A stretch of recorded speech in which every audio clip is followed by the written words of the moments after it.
Sejam todos bem-vindos ao canal Carangas Antigas.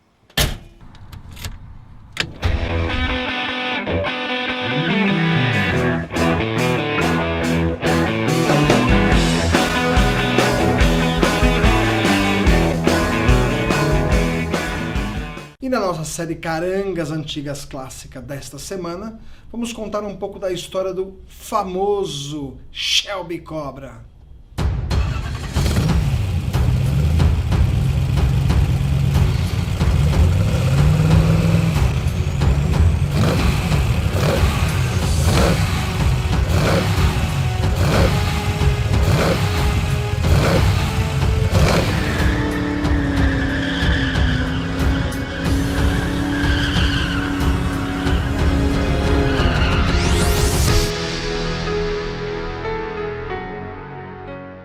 O Shelby Cobra foi concebido no início da década de 1960, numa parceria muito interessante entre... Mas espera aí, Alex, estamos começando essa história ao contrário. Antes de falar da lenda do Shelby Cobra, temos que falar do homem e da história por trás da lenda.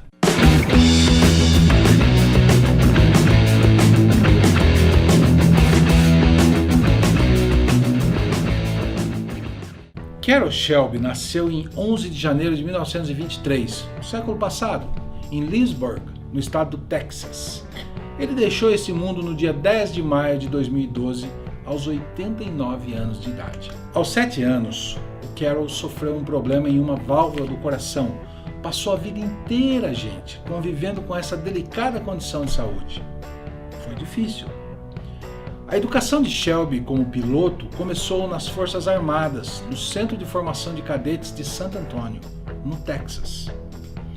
Entre 1942 e 1945, ele serviu em uma base em Denver, no Colorado, depois de sua graduação como segundo tenente. Depois ele serviu como piloto e instrutor de voo nos modelos B-18, B-25, B-29 e A-26, que eram bombardeiros americanos populares durante o período da Segunda Guerra Mundial. Durante as missões de treinamento aéreo, Carroll mantinha contato com sua noiva, soltando cartas de amor enquanto sobrevoava a fazenda dos pais dela. O Shelby serviu sempre nos Estados Unidos, ele nunca foi convocado para lutar fora do país durante a Segunda Guerra Mundial. Logo depois da Segunda Guerra, ele deu baixa no serviço militar e ele abriu uma empresa de caminhões para transportes de entulho. Depois ele trabalhou num projeto de extração de petróleo, onde ele desempenhou um trabalho braçal, pesado. Normalmente é o trabalho nos postos de extração de petróleo. Logo em seguida, ele tentou empreender no ramo de criação de frangos. Apesar de ter feito algum dinheiro no início, Carroll Shelby não obteve sucesso nesse ramo. Quando o segundo lote de frangos morreu de doenças, ele acabou pedindo concordata.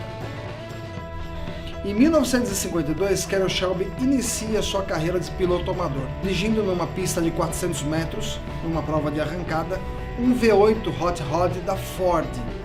Naquele mesmo ano, Carroll Shelby faz a sua primeira corrida, numa pista convencional, dirigindo um MG-TC. Em sua primeira corrida, ele acaba terminando em primeiro lugar.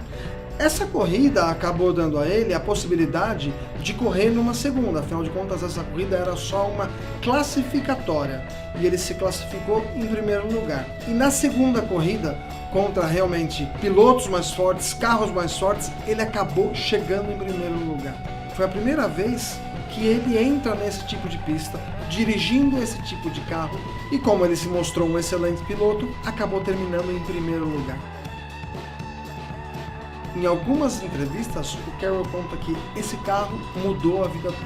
E em novembro desse mesmo ano, ele venceu a corrida do SCCA, que é o Sport Car Club of America, numa pista de rua-estrada, perto de Caddo Mills, no Texas. Nessa prova, Shelby pilotava um Alarde. No final desse ano, de 1952, Carroll Shelby havia acumulado 4 vitórias. Para um iniciante, era muito bom.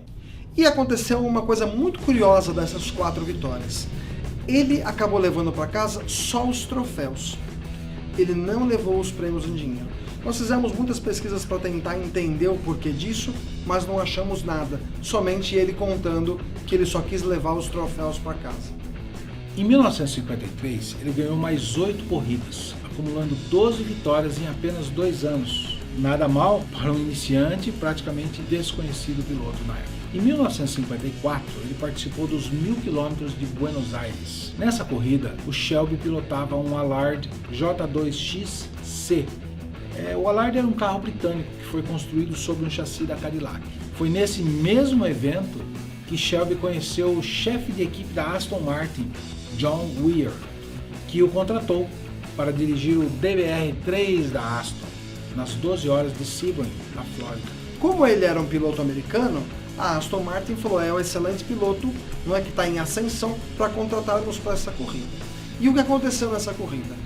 Após 11 horas exaustivas, o DBR3 quebra e eles não terminam a corrida. Mas mesmo sem ter vencido em Sebring, Shelby é convidado pelo chefe da Aston Martin devido à boa performance e segue para a Europa pilotando o Aston Martin DBR3. Na próxima corrida, ele termina em segundo lugar contra a famosa Jaguar. Eles dirigiam um C-Type, que tinha assim um excelente resultado nas corridas. E a Aston Martin, depois desse resultado, acaba convidando ele para mais uma prova em Le Mans. Ele ainda não era um piloto definitivo da Aston Martin. Carroll Shelby compete em Le Mans, pilotando um Aston Martin DB3S. A equipe não conseguiu terminar a prova, mas Shelby passou o resto daquele verão competindo pela equipe da Aston Martin em corridas por toda a Europa.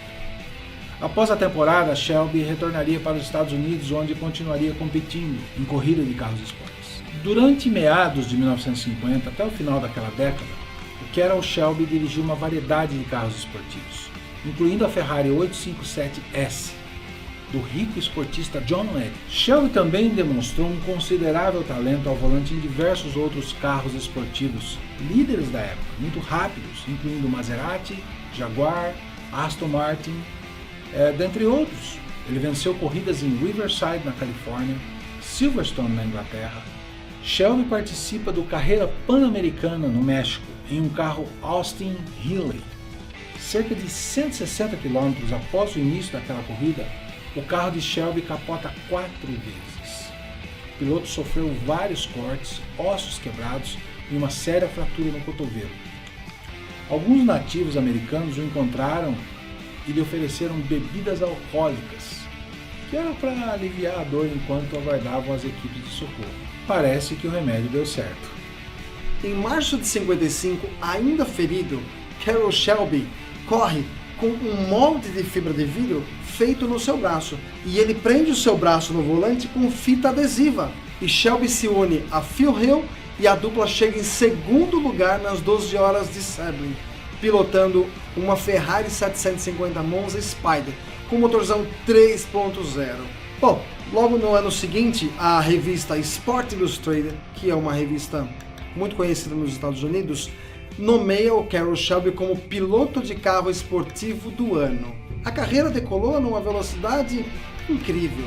Em uma das corridas em 1957, Shelby dirigia uma Maserati V8. E logo que ele largou, ele acaba derrapando na primeira curva, sai fora da pista, ficando em último lugar. Ele volta numa prova de 160 km e acaba chegando em primeiro lugar. Esse era o Carroll Shelby, determinado a vencer. Chega a tão esperada prova de Le Mans.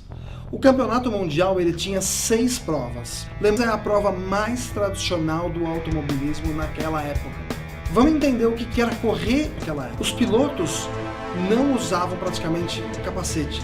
Muitos se recusavam a usar capacete. Cinto de segurança era uma coisa que não existia. Os carros não tinham tecnologia nenhuma. As pistas eram muito precárias.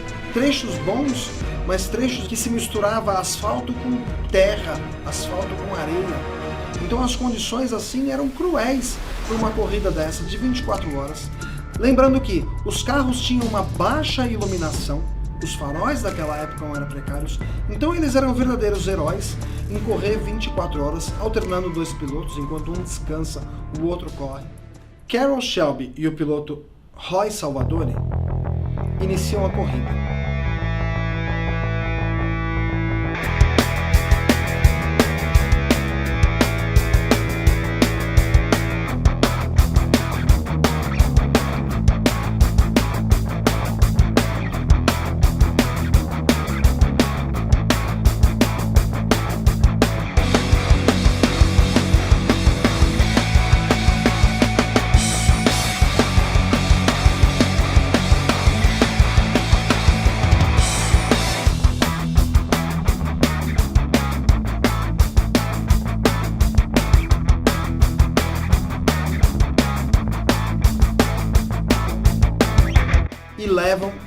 Aston Martin DBR3 a vitória de Le Mans. A vitória em Le Mans foi um dos pontos altos da carreira do corredor americano, que havia se transformado numa lenda viva do automobilismo mundial. Janeiro de 1960, Carroll Shelby começa sua última temporada de corrida ao volante de um carro Maserati 250F. Era um Fórmula 1 na época. Pouco conhecido no Brasil, mas respeitadíssimo nos Estados Unidos e Europa. A carreira de corredor profissional de Carroll Shelby não foi das mais longas, durou menos de 10 anos, mas foi coroada de muito sucesso. Durante a última corrida, ele levou o remédio do coração no bolso do macacão. Carroll Shelby sabia que se não parasse, ele seria parado pelo seu frágil coração.